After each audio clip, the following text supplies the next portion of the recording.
How to connect hosting your domain to InfinityFree. Hey guys, in today's video, I am going to show you how to connect hosting your domain to InfinityFree. Let's get started. First, log into your InfinityFree account and go to Accounts. Then, click Create Account. Scroll down, then choose your account type. For most of you, the InfinityFree will be perfect, so click Create Now. Next, click Custom Domain. Here, it says that your domain's name servers need to be set to these two specific name servers provided by InfinityFree.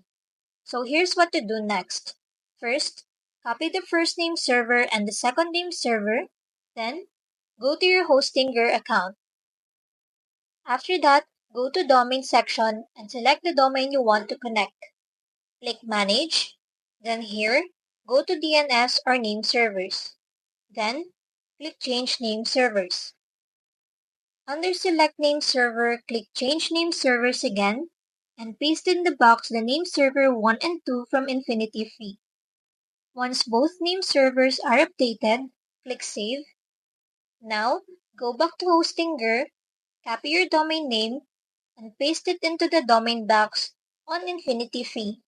Then, click Check Availability.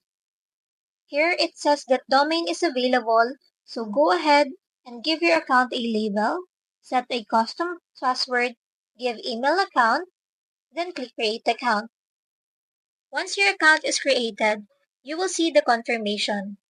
After that, click Open Control Panel, go back to InfinityFree again and click Finish. You will see a message that says it may take up to 72 hours for your domain to start working.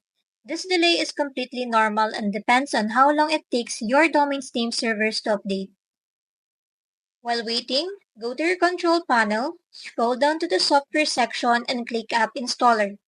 From here, you can install WordPress on your new domain.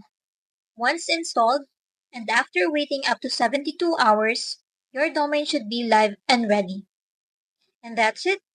That's how you can connect your Hostinger domain to InfinityFree.